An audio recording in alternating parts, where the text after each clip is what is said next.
What's up gamers, and welcome back to my channel. In today's video we're gonna be talking about F-Zero 99 and how great of a game it is.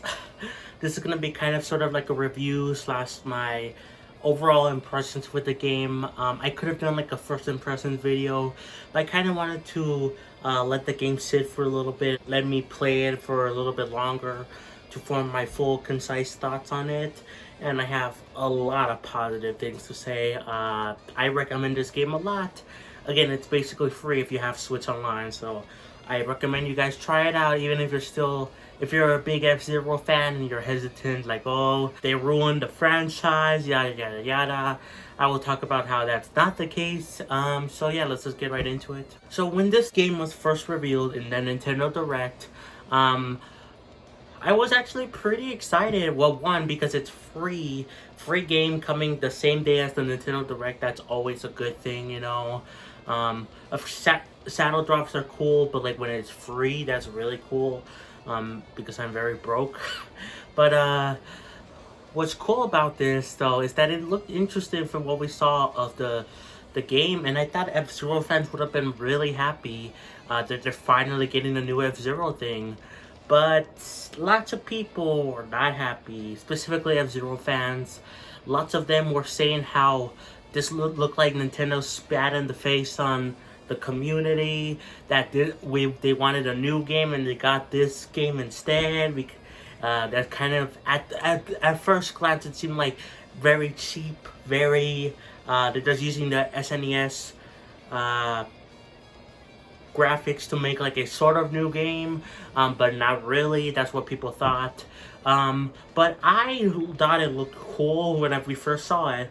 But of course, once we actually sat down to play it, many people, including myself, realized that this game was actually really good. Like, really heckin' good.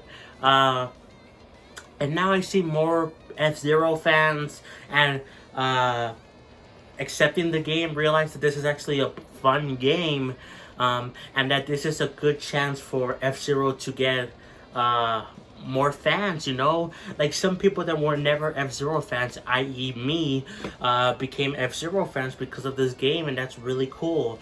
While like a remaster of like the GameCube F-Zero or whatever would have been neat as well, we might still get that.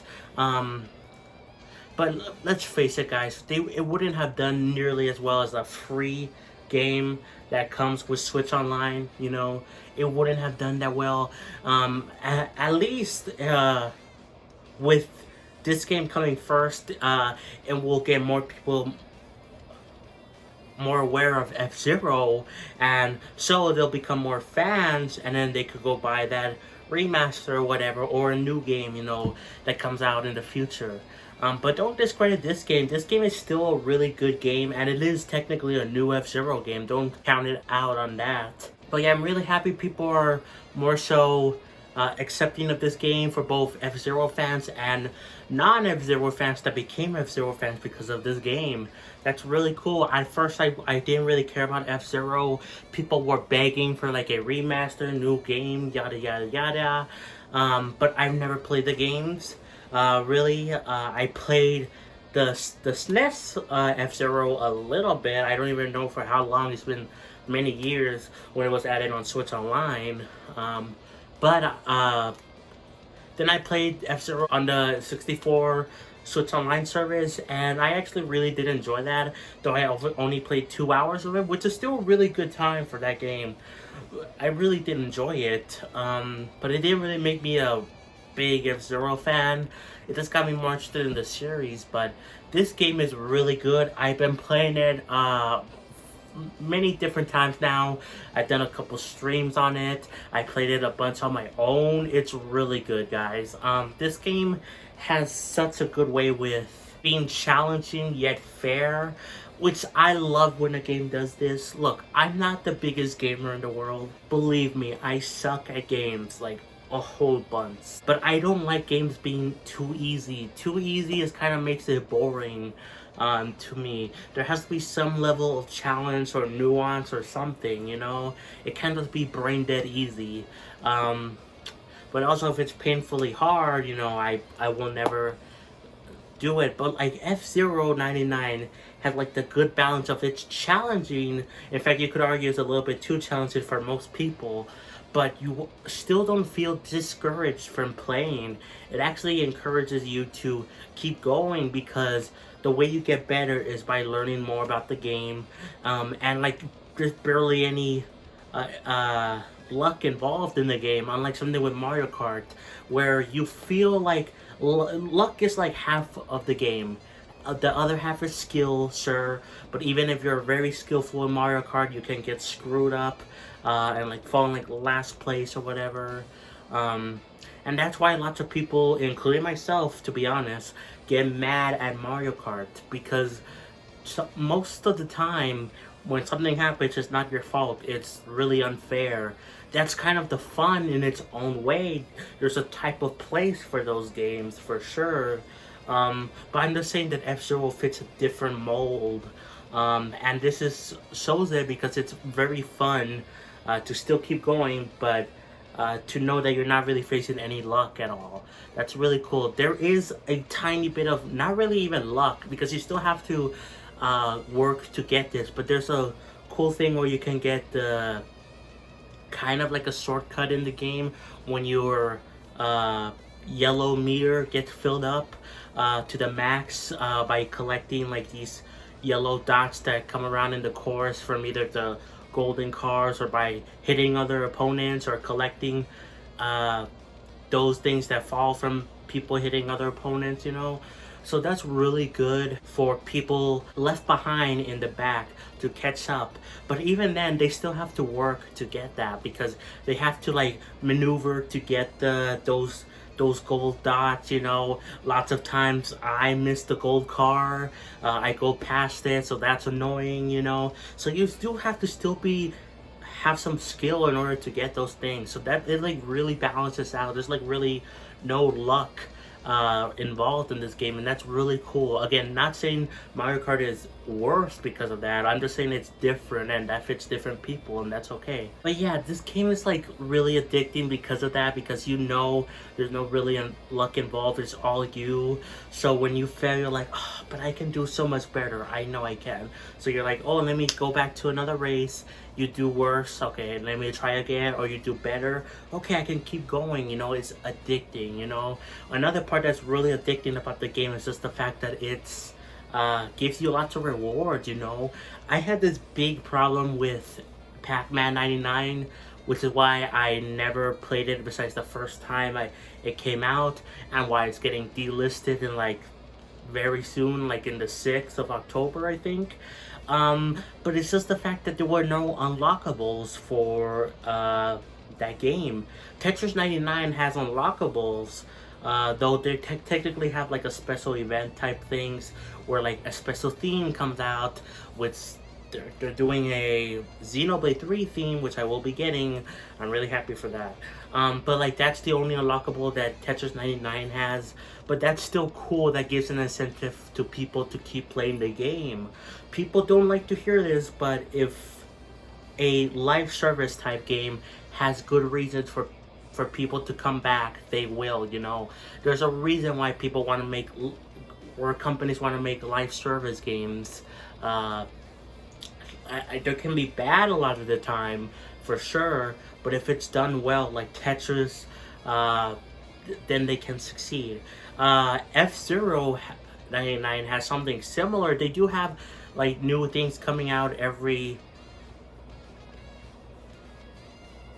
few weeks, it seems. Like we just got, as I'm recording this video, 5 new courses came out for the game, you know, in like early October. I don't know when exactly, but there's going to be even more courses added. Some people even think that in the game's files, it seems like Satellaview courses are going to be added too. So this game is going to get like new content for people to come in and play. But even then, besides that, there's already a bunch of unlockables in the game that Tetris doesn't have, and Pac-Man has none at all. You just get it all for free, or you pay for it. Which is why I'm kind of glad they're getting rid of that game. But yeah, you like get unlockables for like beating like a league, killing a couple of people, ranking out, like just a whole bunch of things, and that's really cool. And like it's cool that you get unlockables for your vehicle too. It gives like every vehicle its own design, and you can point yourself out like, oh, that's mine right there in the sea of like other cars that are like red or blue. As you can say, oh, that one is mine because it has those stripes and that boost color or something like that. I don't know, but like that's really cool about this game. And I can't believe I didn't even mention this yet, but the fact that this game is actually a true like battle royale game from Nintendo is amazing. The online works basically perfect. There was like one time where there was like a slight stutter at the very beginning of a match. I think it was in like second live stream of the game, but like that was a very brief. If you blinked, you could have missed it. But overall, from all my experiences with the game, it's fantastic. It's smooth as butter. You know, it's a really good time. And like you're all in the same road.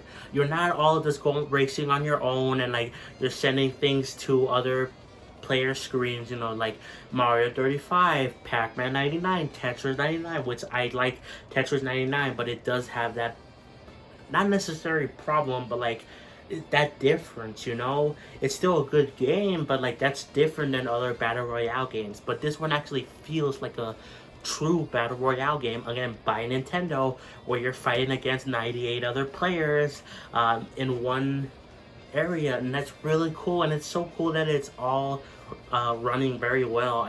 Many people think that the game actually has like dedicated servers, and I hope Nintendo, please for God, make this a standard going forward for the next generation of Nintendo consoles. Like, come on, make dedicated servers for Splatoon and Mario Kart. I hate the lag. I hate it. It's not fair that other companies do this. So yeah, please fix that, Nintendo. But with this game, I'm happy that it seems like they have dedicated servers. So yeah, I totally recommend this game for you guys. Again, it's free. If you have Switch Online, there's no reason in not giving it a try. And if you're like me, you'll probably become an F-Zero fan if you weren't already. Or if you were like, oh, I don't know about this game. They kind of teased us with a new F-Zero and this is what we got. Trust me, this is more than just like a weird spin-off or whatever. It is Nintendo testing the waters for F-Zero, but this is truly its own game, and that's really cool. It's very fun, very addicting. I love it a lot. Yeah, I highly recommend you guys give it a try if you haven't already. Or just keep playing it, because I sure will. This game is so fun. I'm gonna keep playing it for like a while. I'll probably do what I did with Tetris 99. I played that game for like probably like a year or 2 years, like fully, before I like stopped completely. Maybe playing it every once in a while afterwards. So I feel like this game actually has the potential for me to stay with it like the same amount of time with Tetris, or maybe even longer, you know. But yeah, guys, that's gonna be it for my like sort of review of the game. I don't know what I'll title this video, but that's gonna be it, guys. I want to say thank you to my Patreon member, Damian Grace.